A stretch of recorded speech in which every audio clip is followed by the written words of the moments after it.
Welcome to Policy and Governance Perspectives, the official podcast of the Schar School of Policy and Government at George Mason University. Join Dr. David Ramadan and Schar School experts as they engage in thought-provoking conversations with elected officials, policymakers, and thought leaders. Listen for in-depth discussions on policies, politics, governance, and career pathways, all designed to elevate your perspectives and expand your mind.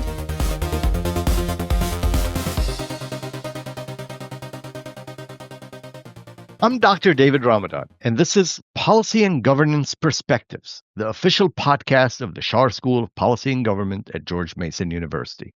Today, I had the honor of recording this inaugural episode with two former governors of Virginia, Bob McDonnell and Terry McAuliffe, both now colleagues of mine here at Mason and both still deeply engaged in public life and leadership. This episode is a powerful one. Both governors offer candid, practical advice to Virginia's next governor and the General Assembly. They unpack the complexity of the Commonwealth's budget, reflect on policy, not politics, and even take a moment to recognize their successor, Governor Northam. And yes, you'd want to stay for the end. Hear what they had to say about each other and the one policy challenge they believe every Virginian should take on in the year ahead. For their full bios, please visit schar.gmu.edu/podcast. But here's a brief introduction. Governor McDonnell served as Virginia's 71st governor from 2010 to 2014. Prior to that, he was Attorney General, a longtime member of the House of Delegates, and a career Army officer, retiring as a lieutenant colonel. Today, he teaches law and government and leads consulting and legal work while serving as a distinguished professor at multiple institutions, including the Schar School. Governor McAuliffe served as the 72nd governor from 2014 to 2018, a lifelong entrepreneur and national political leader. He previously chaired the Democratic National Committee and led major infrastructure, economic development, and civil rights initiatives during his term. He now serves as distinguished visiting professor at the Schar School and remains an active voice in public policy and service. And now, let's take a listen to this episode. Your Excellencies, welcome to the inaugural episode of the Schar School's official podcast, Policy and Governance Perspectives. It's a privilege to sit down with two extraordinary public servants and now colleagues. As it was my honor to serve with both of you, my first term in the Virginia House of Delegates was with you, Governor McDonnell, and my second term was with you, Governor McAuliffe. I'm proud of my personal friendship with both of you.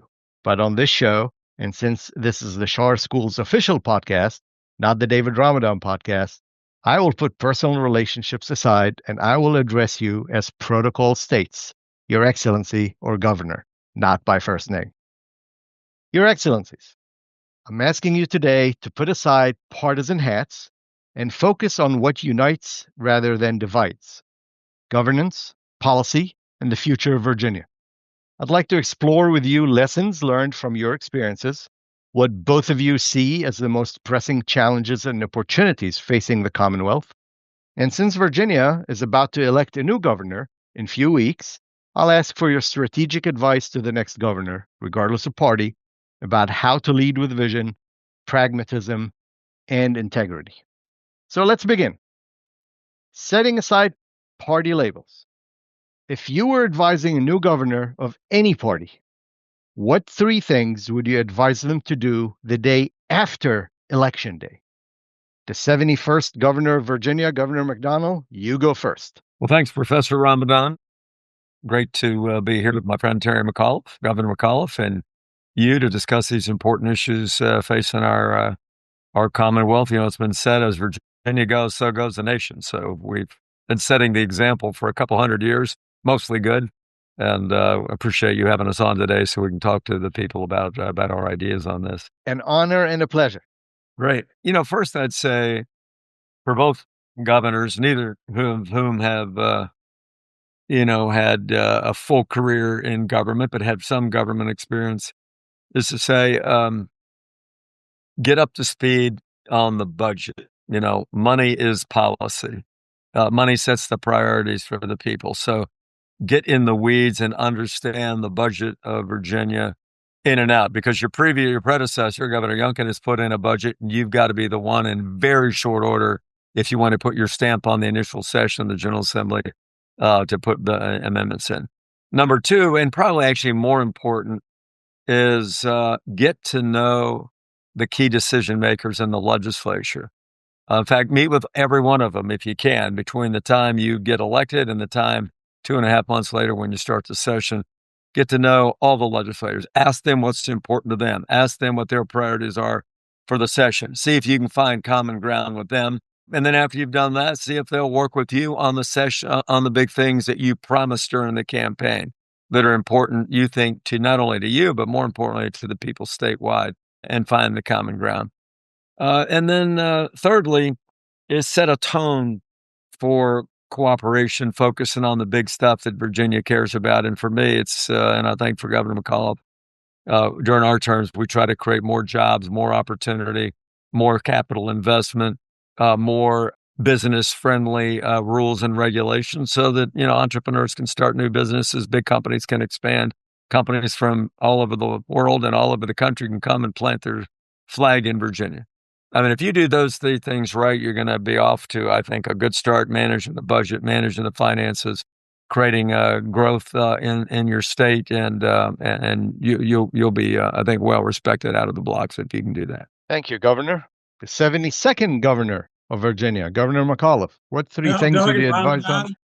Honored to be with you. Thank you for having us here today. It's quite an honor, and I thank all the great work you and I did. When I was governor, you were in the other party. We didn't always agree, but we agreed to disagree, and we agreed to work together for my time in office. So I thank you for that. And thank you. And I took your vetoes with big smile on my face. It was never personal. You know that. I do. Yeah, never personal.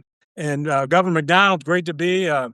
People might find this interesting and fascinating in this day and age. He and I remain good friends all these years later. And when I took office and during the time as governor-elect, I had no better friend than Bob McDonnell working with me, getting me ready to take office. And we remain and have that close relationship ever since. So I thank you, Bob, for that great friendship that we have always had.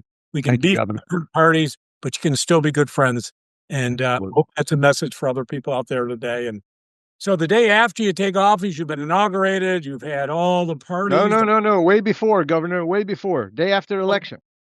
Well, I'll tell you what I did the day after the election.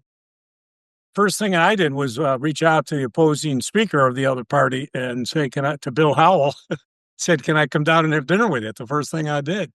He didn't take me up on the offer, but I do think I appreciated that the first thing I did was say, can I come down and talk about my agenda with you? I then proceeded to call every single member of the Republican House of Delegates and in the Senate. Literally called every one of them, said, I'm the new governor, I want to work with you. We're from different parties. And I think that helps set a tone. Most important thing also that day after is the process of putting your cabinet together. I just cannot stress to you how important it is to have a great cabinet. And I always prided myself on the great cabinet that I put together. I brought, from the other party, I brought in members. It didn't matter. I wanted to get the most qualified people because when you take office, you're inheriting a gigantic $130 billion biennium budget. You have about 153,000 state employees. It is a massive undertaking, and having key people in those slots to run those different agencies and cabinet departments is really absolutely critical. And then the other thing I did is I reached out to all the people who were part of the state government, who are there permanently in the state government, who run all the different bureaus and divisions that you have. So, I reached out to everybody I could. I made hundreds of phone calls the day after the election of the course of the next 48, 72 hours. And I just, set the tone. I'm looking for big things from you. I want you to think big. I want you to think out of the box. I told my cabinet, I had a meeting every Monday with my cabinet. I want you to think big, be bold, fight for Virginians every day. I said, I'll never be mad at you if you try something new and fail. I never will be. I'll only be a little upset with you if you never try something new. So those are the three things that I did immediately, and I think, served me well through the process. Thank you. And we're going to get to the first 100 days in a minute. However, meanwhile, Governor McAuliffe, you spent decades in the national political scene. From your time with the Clintons to chairman of the DNC, what surprised you the most when you started your term as governor of Virginia? Day one in the Patrick Henry building. What was a surprise? Yeah, and I had a long history. I actually started as Jimmy Carter's national finance director when I was 22 years old. I was a kid from Syracuse, New York, was going to Georgetown Law School. I left law school to go work for Carter's reelect and ended up being the finance director. And, I stayed working in politics. I mean, I always did it as a volunteer. I never took any pay. I loved it. Did a lot of business, started a bunch of companies. But when I got into office, I think what is overwhelming when you sit in that chair that first day is the complexities of the state government and just figuring out the acronyms and the names of all of these different, just the healthcare, figuring out Medicare, Medicaid, and everything that you have to do on healthcare. It is a mind-numbing process. And I agree with Governor McDonnell. The first thing I wanted to get my handle on is the budget. People will find this very strange, but when you get elected governor, you go into office, you inherit the budget that is actually put together and presented by the outgoing governor. So it's not even your budget. So you have to get a quick handle on that budget. And I thank Governor McDonnell because I met when I was governor-elect and he said, what would you like to see added to the budget? And I was new to state government. I said, that's sort of weird. Why is he asking me? I'm the new governor. And that's just the process that we actually have in Virginia. So for me, it's literally learning the complexities. It is state government is a gigantic operation, and just learning all the different names and all the different pieces and how the different agencies function was probably the biggest challenge I faced immediately. Thank you. Governor McDonnell, Richmond is unique. Relationships run deep. The process is slow. You remember that from your delegate days. Although you spent almost 2 decades between your time in the House of Delegates and then as Attorney General, what surprised you when you started your term as governor, now that you're in the Patrick Henry building? Well, even with 18 years in state government and a bunch of federal service in the military before that, I was surprised at the complexity of the budget. I hadn't served on any of the money committees that made those decisions. The committees make those decisions. They throw it on your desk and you got 48 hours to look at it. If you're just a regular legislator, and that's what I was doing for those 18 years. So the thousands of decisions you have to make when you're preparing a budget, and then it goes to the legislature. When they finish with it, it comes back, and you have thousands more decisions to make on the choices that they've made on whether you want to approve it, line item, veto it, or amend it in some ways. So I think the budget still, even with all that experience, was one. And I guess I disagree with you a little bit. The Virginia legislature moves very fast. I mean, they pass 900 bills a year. There's usually about 2,500 or so introduced, and probably 60% gets killed, regardless of which party's in power. And you do all of that, David, as you know, from your time there, within 45 days or 60 days.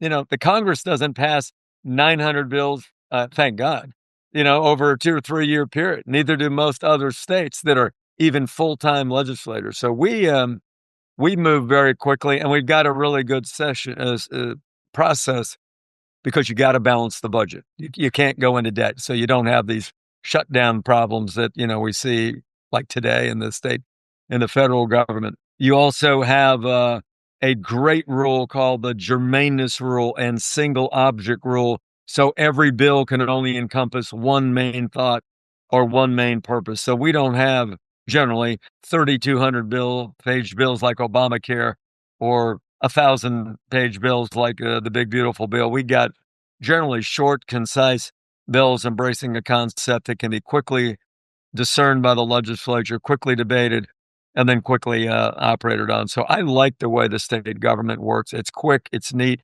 and generally, gets things done on time. No disagreement at all. The General Assembly is one of the most efficient probably in the world, not just in the United States. And I'm very proud of the House of Delegates rules and regulations and how we operate it. I was referring to the consensus process. Things in Richmond may take a year or 2 or 3 for things to get cooked, right? Remember that sausage making. that we talked I about remember and said, committee let's chairman keep it. saying, Delegate Keep it. McDonnell, your bill is not ripe yet. Yeah, See exactly. you next year. Exactly. Then you got Well, reenactment clauses. yeah. Yeah, Oh, I exactly. hated those. I absolutely hated those. Yeah. All right, let's follow up on that thought. You're in, you started with the priorities, you're working on the budget, you got your team in, you have 100 days of going through the session with the General Assembly, getting things set. What is the role of your team? And what is the real relationship and role with those 100 delegates and 40 senators? And I'll leave it to you who wants to go next. Well, I'll take a shot at that. I mean, Terry and I both agree relationships matter. Perhaps the most important thing. If people like you, they'll listen to you. If they listen to you, they trust you. And if they trust you, they'll vote for you. I mean, it's a pretty simple process. That's true in life general for some of your young students that may be watching the podcast here. So we had our staff, our legislative staff, our committee, our secretaries. They were in all the committees of the legislature, always ready to speak for or against the bill. We take a position on many of the bills because they're going to come to my desk anyway if they pass. So if we were opposed to it, we'd let the people know, right up front or suggest an amendment. So we try to be helpful to the legislature in that regard. Some committees cared about our opinions, some didn't. So that's just the way that it works. But I think constantly talking, especially between your cabinet secretaries and their corresponding committee chairmen on the subject matters of overlap is really important. And if you had good relationships there, you generally be pretty successful in getting your agenda passed, I think, in the legislature. Governor McAuliffe? Yeah, listen, at the end of the day, you can't get anything done if you don't get a bill passed. So working with the legislature is really absolutely critical. So, and listen, most of those folks did not know me. I would say to most of the Republicans in the General Assembly, they were predisposed to really not want to work with me in the sense that I'd been chairman of the Democratic National Committee. I chaired the Clinton campaigns. I had beaten the Republican Attorney General for governor, all that going into it. But, once you get in office, you're the governor and you want to get bills done and you have tremendous power. And so the negotiating and the sausage making of bills process, I absolutely loved. I loved every second of it. Negotiate. I had my legislative team over there every day. Nobody had any illusions of where I stood on a particular issue or a bill. We never played any games. I went and spoke to the Republican caucus, as you remember very well, David. I do. My first day, I gave everybody my cell phone number. You It's this did? cell phone. I don't want any of you to have any fault. If you got a question for me, pick up the phone. As I said, I have a motto, sleep in your dead. I usually went to about 1 a.m. and usually got up about 5 a.m. And I said, you can call me anytime between those hours. Some of them actually took advantage. I put a huge charm offensive on. I'm the first governor to install a kegerator in the mansion. I bought top shelf food and I entertained every night and I opened it up to the legislators. Said, you want to come over for a drink at any time? Come on over. But I had to build relationships with folks because I didn't know them. And I think over time they realized, well, the guy really does care about job creation, economic activity, we were never going to agree on the issues of choice and things, many of the social agenda, but on so many of the other issues on transportation, on healthcare, and, many of those issues on education, we actually agreed on and clear on economic development. But, for the viewers who are not from Virginia, the legislature comes in 1 year for 90 days, and the next year they come in 60 days. And everybody always advised me when I was governor-elect, oh, man, you can't wait for the end of session. You see those headlights going out of town. I didn't. I missed them. I mean, I loved every single day negotiate. I mean, it was just my personality. I just loved negotiating. I'd been in politics forever. I understood it. And listen, I had a great relationship with a lot of Republicans, David, you included. And I had a lot of very quiet meetings, one-on-one, and said, what do you need? Here's what I need. And you can go out and trash me in the press every single day. I don't care. What do you need? And I'll tell you what I need. And we got a lot of things done, working with committee chairman, very quietly without ever discussing them publicly. Thank you. Well, And I do remember. Hey, David, let me say a Yes, word please. about Terry, if I could. I mean, I appreciate him talking about the transition. I felt it was our duty I want to see the next governor succeed. You want the executive branch to do well in Virginia. It's the face of Virginia. And, but, Terry retained, I think, 3 of my cabinet secretaries, Haymore and Hazel and Rick Brown, finance, which was great. I mean, because nobody knew the budget better than Rick Brown. So I kept him from my predecessor, Tim Kaine. And I think you and I did smart things by keeping a great resource and leader like Secretary Brown. And Terry stressed the importance of the relationships. He's engaging, and he brought people in. And that's the same thing that I did. I came after a Democratic governor, Tim Kaine. He came after a Republican governor. So it was a changing of the guard, a changing of the tide, a different culture, different ideas, different governing philosophies. So spending that time building those relationships and finding the common ground early on, I think for both of us was really helpful. That is what we describe as the Virginia way, isn't it? Yeah, part of it, sure. That is what we describe as the Virginia way. All right, before we move on to other subjects, any words of wisdom to the 100 members of the House, some new, some that are coming back this year, 40 members of the Senate, apolitical advice on moving forward, especially in these turbulent times? I would say, number one, you don't get everything you want in life, and compromise is not a bad word. And, I did it every single day with my members of my General Assembly. What do you need at the end of the day? Here's what I need at the end of the day. And you go back and forth. And some people, get in and say, I got to have 100%. And, unfortunately, you see that out in the U.S. Congress today, and nothing actually gets done. At the end of the day, you want to get bills passed. You want to help people. But I would say to the folks coming in, work with both parties, come together. There are a lot of things that we can work on together that will move Virginia forward. Thank you. Governor McDonnell? Yeah, I'd say, number one, don't be like Washington. I mean, Washington is fiscally and procedurally broke. That swamp culture has come down to Richmond a little bit, and it's not for the better with the really antagonistic debates. Now, part of it is both houses are one vote apart. 21-19 in the Senate, 51-49 in the House, and those things. Nobody can lose a vote if it's party line philosophical stuff. So that's part of it. But I'd say a couple of things. Number one, you're there to do the greatest good for the greatest number and solve real problems. I mean, that was kind of my philosophy. I'm a conservative Republican on fiscal and social issues, so I had a governing philosophy that was my filter or a lens for bills and policies. But the bottom line is you got to solve problems. There are real problems that the people expect you to solve. That's why they hire you and send you to Richmond and give you a lot of power to do a lot of things. They don't want bills that you just pass so you can have a bumper sticker. And I've seen a trend on this, David, the last few years. Some of the legislation, I think, the last couple of years has gotten sloppy. The product coming out of the legislature. I mean, I amended so many bills. I had about 150, 160 bills that I would, amend, maybe 200 in a given year. And some of it is a byproduct of just some sloppy legislature. And that affects people's lives, liberty, property, freedoms. You can't be sloppy. So I think the legislators need to up their game a little bit in the quality of the work they do, even if there's disagreement on ideas. But overall, to me, it's a really good process, and the legislative and executive balance of powers is just about where it ought to be. For the record, those of us who were in the legislature worried about your red pen, Governor McDonnell, even because we knew how detailed you are, even when it was a good piece of legislation. We worried about your amendments. And Governor McAuliffe, we worried about your veto red pen because, God, you vetoed a bunch of them at that time, although this current governor had beat your record. And we worried about that press release that came with the veto, although you did give us heads up on what you're saying in there. That's right. I never surprised anybody. We always called you ahead of time. Absolutely. Exactly. Absolutely. Let's switch topics to talk about universities. We're all at George Mason today. Higher education is important to both of you, I know. It is a challenging times for our public institutions.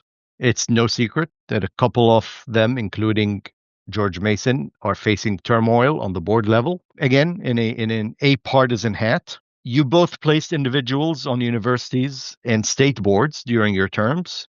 If you could redesign the board appointment and oversight process from selection to training to staffing. And I'll share with you some ideas that I wrote in an op-ed.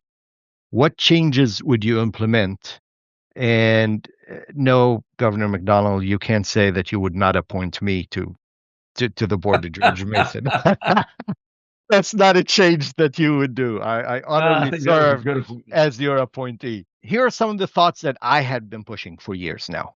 As a former board member, as a former legislator, start by changing the names from boards of visitors to boards of governors. This whole idea of them showing up to visit versus really governing or to watch a football game, it's more than just a board position. It's truly a governing position. Appoint people with interest in higher education and nexus to the university that they're going to be on. You got to be interested in that university and in higher education overall. I've been promoting extensive education and training on the university when they get in. A day or 2 days at Chev, great. When I was on Governor McDonnell, we didn't have any of that at all. Now they train them for a day or two, but I don't think it's enough. They need to get on the campus. They need to meet with all the deans. They get to understand how the budget process of the university works. They need to understand how the staff Senate and how the faculty Senate work. So they got to put in some time. And I understand that these are CEOs and people are busy, but public education is not easy. Public service is not easy. I also been a proponent of hiring them staff. Boards don't have their own staff. They don't even have their own secretary. They use the president's staff. So how much oversight and how much of governing can you do when the president set the agenda and you either rubber stamp it? And we end up with really one or two situations. They either rubber stamp a president or they fight ideologically with the president. And hire an ombudsman. Put somebody in there to work out those differences and be sort of an internal judge of sort. What do you think? What would you do? What would you do differently? What would you advise now going forward, regardless of what you did when you were in office? The floor is open to either one. Let me just say, first of all, for your viewers, someone watching on YouTube who don't understand the Virginia system. So the governor gets to appoint. We get 6 appointees a year to the university. So over the course of your term, you get 24 different appointees that you appoint. Everybody does it differently. But, Bob and I both had a committee that made recommendations to us. So we had a serious group that would then provide us with a list of names, but be very clear. If I wanted someone on a board, they were going to get appointed. It's ultimately my decision at the end of the day. I took it very seriously. Before I appointed anybody, I called everyone personally, of all of them. I made hundreds of phone calls, explained to them that was the point, what I expected from you, that this is a very serious, going to your point, David, this is a very serious appointment. This is not a beauty contest. You are there to work. I also said, though, you are there to be board governance. You don't run the university day to day. And I think at some point, some people have thought that they were the university president. I said, that is not your role. Having been the chairman of over 25 businesses, I understood my role as chairman of a company. It's not the same as the CEO of a company. But I wanted people who love that institution, who are going to get in, who are going to work hard. And I was very proud of my appointees at the end of the day. I think change the name and things like that are fine. We did do training for everybody, David, who went on. Everybody went through training before that. And most of the universities did their own training for them. But, you've got... Gov. A day and a half is not enough for them to even understand the system. Adding more to it, I think is great. I'm sick to my stomach about what I've seen happen here in Virginia, that Jim Ryan was just fired, basically fired. We can call it what we want. That the president of the United States is now going in picking people for these universities, and I hate to see that. There is independence to these great universities. We are blessed in Virginia. We have the greatest universities in America. We really do. I just hate to see the federal tinkering on these things, picking presidents. That's not what their role should be. But I think, very effectively, I took it very seriously. I know Bob did as well. We had recommendations, and very proud of the people served with distinction. Thank you. Governor McDonnell. I agree with a lot of what Governor McAuliffe said. Just looking at your suggestions, I like the first one, Board of Governors, because they are there really to govern, but within their sphere, not to micromanage, set the general policy and goals and aspirations of the university, but the president runs the university and his staff. day to day. That's important to remember. You micromanage and you usually screw things up because you don't have the full expertise and knowledge to do that. I like your second suggestion about appointing people with ties to the university and interest in higher education. I think most governors do that reasonably well. Most of the people that I appointed to boards were alumni. Certainly, it's almost an article of faith at places like UVA. You know, if you don't appoint alumni, primarily they get a little rankle. But I tell you what I did is I appointed people who knew how to run businesses and knew how to get the bottom line. My biggest concern when I became governor is I look back the previous 10 years, and on average, the tuition at the universities in the 10 years prior to 2010 when I got inaugurated was a 10% increase in tuition every year at a time when inflation was 2, 3, 4%.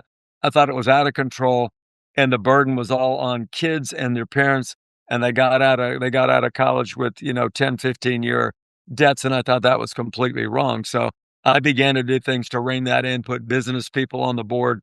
And the other thing that we did, Terry, it sounds like you did something like it, is every one of those people you couldn't do it with every board. You got 4,000 board appointments during your term, but just on the colleges and universities that are running billion-dollar corporations, I had all of them come in. I spoke to all of them as a group. And my first word really to them was, if you're just here to go to football games and eat wine and cheese and rubber stamp the president, we don't need you. I don't need that. And if that's your philosophy, please come let me know because I made a mistake and I'll find somebody else, because I really meant it. Their job really is, as you pointed out, Professor, is to govern, but govern at the strategic level, not the tactical and micromanagement level. I think that's the right balance. And I think generally, up until, again, so many things are amplified politically. Terry, I think you'd agree with me these last few years with the standoff in philosophy and standoff in power between the executive and legislative branch that we've seen some of the things that happened, but we had very little of that. Most of my people that I appointed got approved, and Terry, I think you the same. I think there are legitimate discussions now about free speech on college campuses. If it's stifled from the right or the left, that needs to get fixed. If you out of control tuition, that needs to get fixed. I mean, these are things that are legitimate policy discussions for the board. But I think, and I agree with Terry, having the president of the United States or the department of the executive branch trying to interfere in who's the president of the University of Virginia, I don't see they got authority to do that under our federalism principles. They ought to stay out of it. But, overall, we do have about the best college system in the country, and it ain't that broke. So I think we're doing overall a pretty good job of the executive branch putting good people in place. Yeah. Thank you. The only thing I would add, David, on that, it's a hard job neither Governor McDonnell and I had a problem, picking the Board of Visitors in Virginia Tech, but there are other colleges and universities that don't have that prominence and who really are in financial straits, who really need the governor's appointees to the Board of Visitors to really help give them guidance and to help what they need to do. And so the real challenge is what was digging deep for a lot of the colleges and universities, finding people who could meet the specific needs of those colleges that don't have, that same level that UVA and Virginia Tech had. And that was a lot of work, honestly. Yeah, good point. Agreed. Thank you both. All right, let's talk a little bit about economic growth and competitive advantage. It was Bob for jobs. I remember that. Jobs, jobs, jobs. Governor McAuliffe, you've led the biggest number of international trade missions, and you went all over the world, and you had Amazon headquarters. So both of you were jobs governors. Both of you enjoyed high rankings for the state in magazines. Today, the state is still showing a very high ranking. But I reached out to our Center of Regional Analysis and asked them for some statistics. And even though overall we're still best place to do business or close to, here are some stats for you. In jobs today, we're number 18. In real gross state product, we're number 11. In per capita income, we're number 8. In manufacturing, we're number 30. I'm not judging. These are actual statistics. So that didn't happen when Bob and I were governors. I didn't pull your numbers. I didn't pull either one of your numbers. I'm talking about today to keep it straight here. I'm talking forward, not backwards. Okay. You were challenged, as Virginia still is, by other states, industrial development. Tennessee, North Carolina, South Carolina, Georgia, Florida, Texas, Alabama, they all challenged us at different times. Now that you're not the cheerleader in chief, what does Virginia needs to change and be more competitive, specifically not and become less federally dependent? Could be tax policy, regulatory environment, land use. Number one, you got to protect the right to work of Virginia. I think it's been a little bit under attack. This isn't partisan. I think it's factual that their Democratic Party, at least in the state legislature the last couple of years, has actually tried to unravel right to work, which the Democratic Party rightly put in place 80 years ago. No forcing people to join a union in order to get a job. I have great concerns about if Abigail Spanberger to win. I have great concerns about her policy. Governor McAuliffe, I think, has a different view of that. She promised Governor in mid-statement that she will not sign a repeal of right to work. So we will keep this apolitical, and we'll stick to your point on right to work is important, which I think Governor McAuliffe will even agree with that. I trust people. I take them at their word. I've always done that. Okay, and he didn't and wouldn't sign a right to work when he was governor as well. Repeal. Well, I know Terry McAuliffe would. I'm just saying that this Congresswoman, in 4 years, sponsored the PRO Act 2 years and voted for it for 4 years. We're gonna keep it apolitical and take the promise that you made. Bob, I don't want to spend my time talking about Winsome Sears. Let's get back to you and me. We're gonna keep it apolitical. Abigail's going to win for 10 points. I am telling you, I have had that conversation personally, I have had that conversation personally with Congresswoman Abigail Spanberger, and I take her for her word. I hope you're right.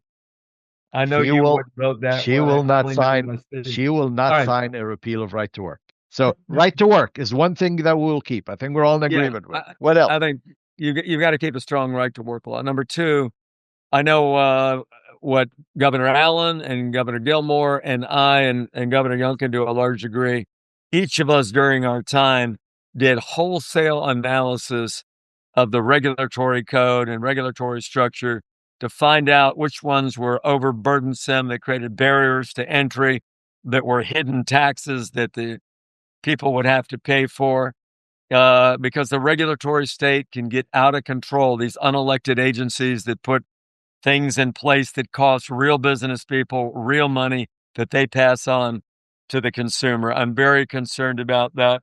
And the same with hidden taxes, fees, and other things that are all impediments that drive inflation, again, because it's passed on.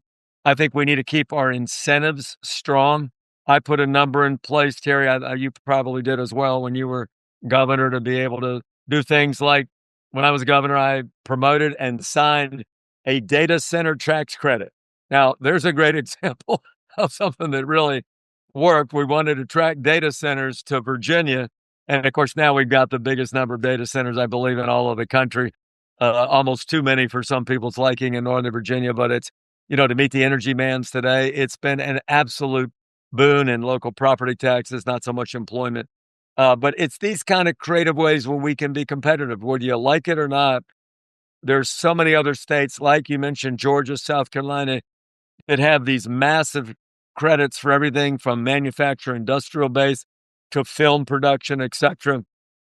We've got such a great climate. We don't need all the money and giveaways to bring businesses here, but we've got to at least be competitive so that the governor's got an ability to provide a right incentive package, like I did to bring Hilton Hotels my first year to Virginia, not Huntington Ingalls, Northrop Grumman to Virginia, and other people like Terry did with Amazon. You got to be able to be competitive to do that. So if you're not in the game on some of these kinds of things, keeping taxes and regulations low, providing incentives, you're not going to be competitive with other states because it's high competition out there.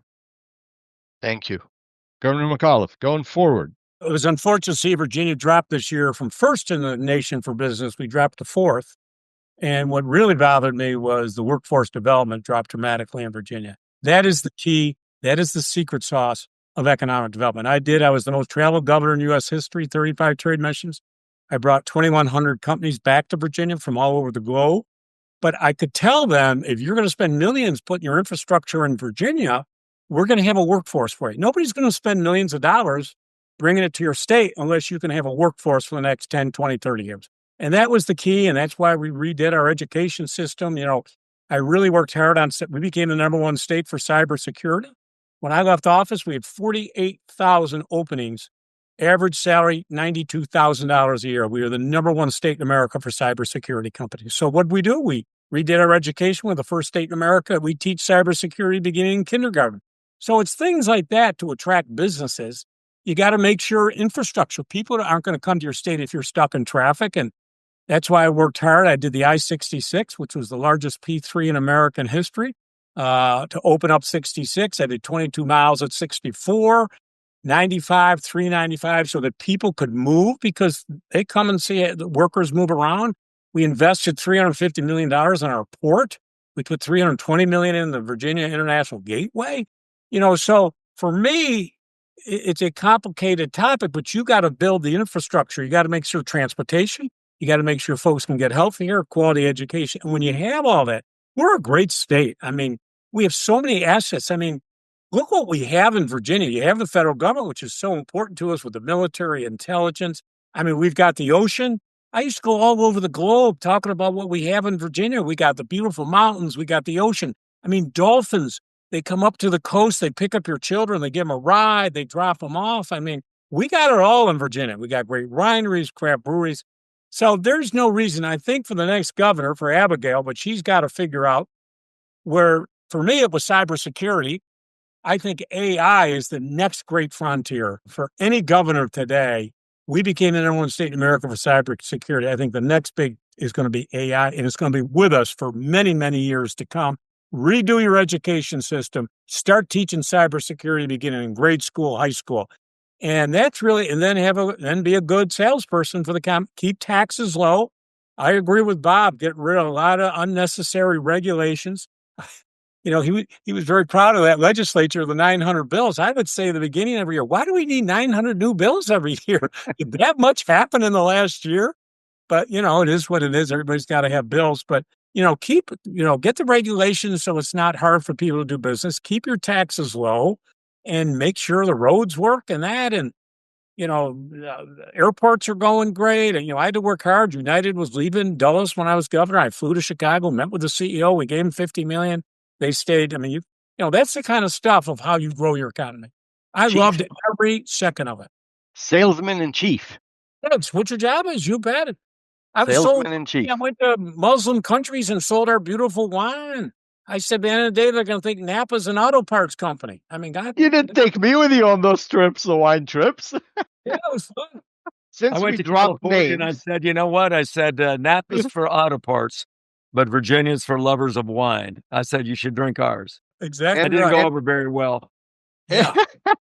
and lovers of election. A beautiful cigar garden outside the mansion. I'd bring those business folks in. We go out there, have a little wine, a little whiskey, smoke a cigar, and boom, that deal was done. That is awesome. I remember those days. Since names were dropped, and I still want to try to keep it apolitical, so let's do a cross-political question. Governor McDonnell, if Abigail Spanberger becomes the next governor, what's your advice to the incoming Democratic governor? Well, I think it'd be the same as what I just said. It'd be Republican or Democrat. That advice would be largely the same. But I will start off by saying, you promised my friends you'd not touch right to work. I hope you'll stick to it. That'll be conversation one.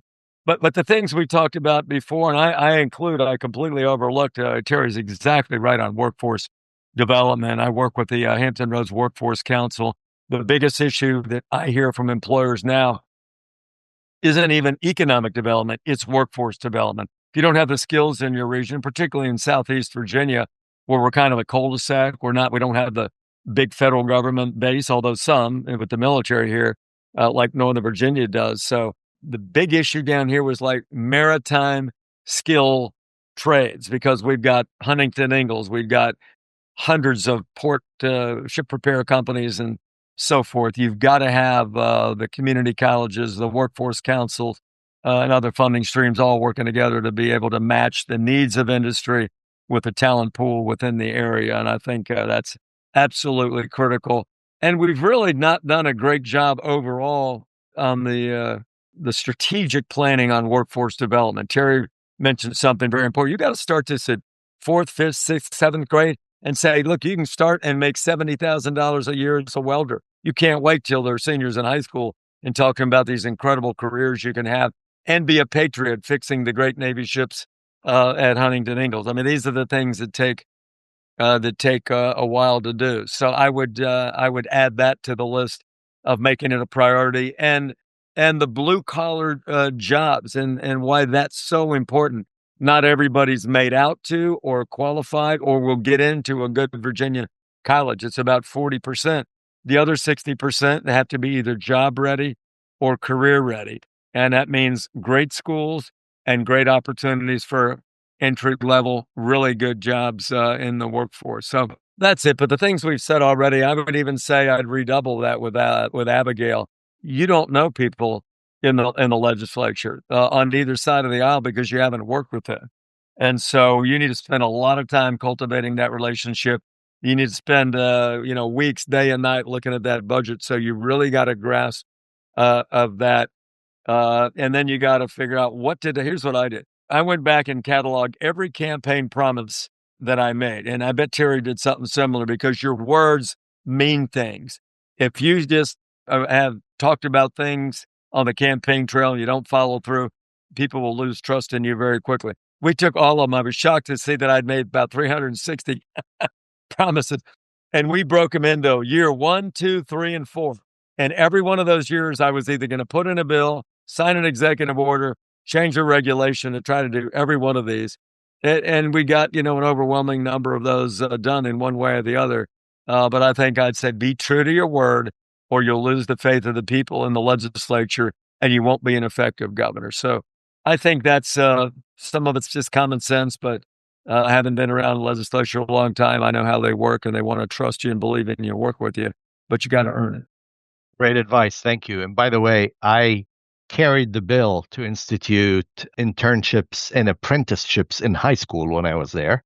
And I totally agree. We're not doing enough for workforce development. Even that bill, it was fought back then by Chev and others. And I think it took them quite a bit before they started implementing it.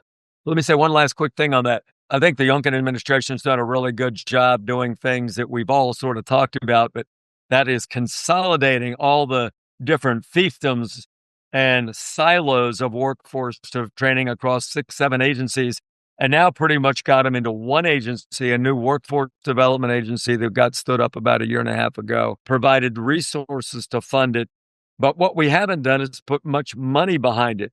As Terry knows, most of the money that we use for workforce development comes from federal money. It's Federal Workforce Investment and Opportunity Act, WIOA funds, and the workforce councils are fiscal agents to spread those around in the region. But the very little money has been put in at the state. In fact, the only money that's been put in is really for the maritime skilled trades in Hampton Roads and a very little money for healthcare workforce infrastructure. But the state is not doing its part on this workforce training to be able to get community colleges and businesses and other entities working together to match the demand with the supply of training. We can do a lot better in that, but we got to put a little money behind. Thank you. Governor McAuliffe, if Winsome Earl Sears becomes governor, what's your advice for her? Sure. Let me see if I got workforce development. I want to give a good shout out to Governor Ralph Northam. He's the first one to make workforce development actually a cabinet rank official, which I thought was right. It was his. And he put the money into the maritime one. He's the first one to do it. Yes. Absolutely. Give him a good shout out for that. Listen, I would tell if she's Governor-elect Sears, you just have been elected to probably, if not the greatest job in the United States of America, being the governor of the Commonwealth of Virginia. You think of the history of Patrick Henry and Thomas Jefferson. I mean, it is such an honor. I know I speak for Bob and myself. It was the greatest honor of our lives, but it literally is the greatest job in the world.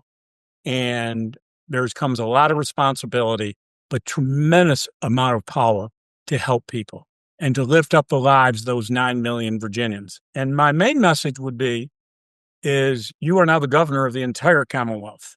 You're not a Republican.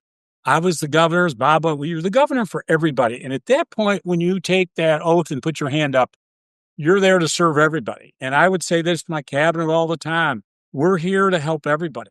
I tried to go overboard to help those that actually work to try and beat me, because at the end of the day, you're really trying to lift everybody up in parts of the state that didn't support. It didn't matter.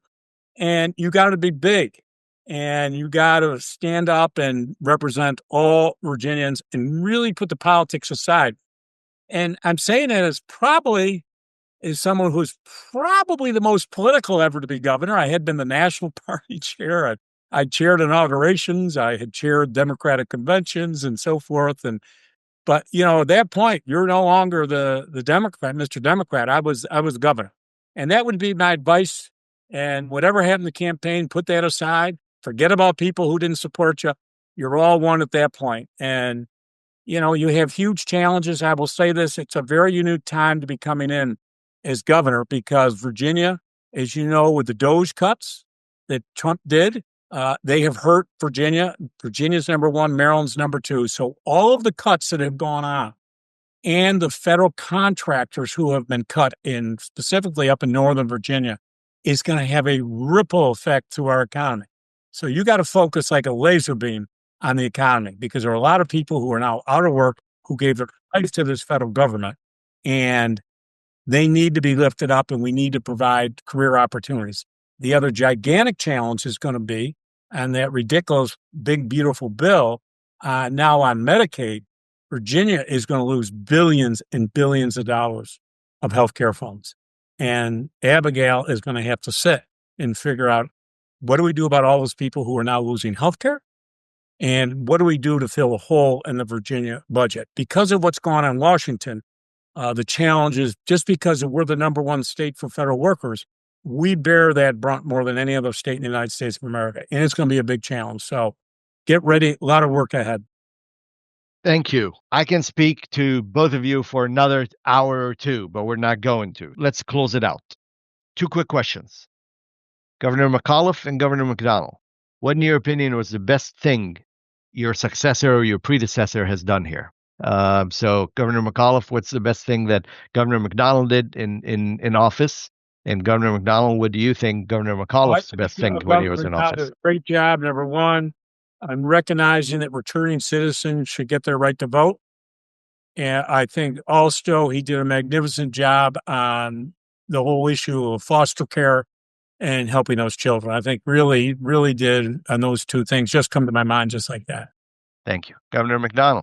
Well, I think Terry McAuliffe was a remarkable jobs governor. I had the bumper sticker, and he delivered in such a big way. We were coming out of a period after the 2008, 2009, 10 fiscal crisis that gripped the nation. We started the rebuilding, but Terry took it to a whole new level with his very aggressive, energetic travel around the world, being a champion for Virginia.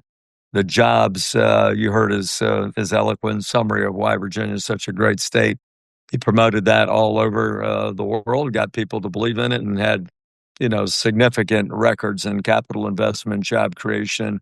And at the end of the day, if a governor can do that, then you have people that can find a job and opportunity and take care of themselves and the family, and they don't have to depend on government. You have people that recognize that they've got access to the American dream, regardless of whether they're black, white, rich, poor, Republican, Democrat. They've got equal access to this dream because the governor's helped to open up doors for them. So I don't think there's much better thing that a governor can do. And I think Governor McAuliffe used every relationship, friendship, ally he had to be able to open doors and sell Virginia, and did a really fine job.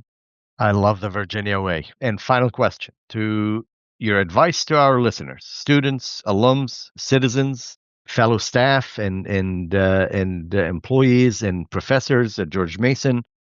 If there was one policy issue that is apolitical that you would advise them to engage on in the next year, not necessarily within the election. By the time we publish this, election would have been much closer. What is that important that serves all that you would challenge people to get engaged on? Are you talking nationally? Virginia. Okay. Yeah, well, I'd say there's a broader issue, and that is it's timely, and that is that we really need to teach young people not just to use their brilliance for rote memory, but to think critically, and then use that critical thinking to find the best ways to serve the greatest number of people.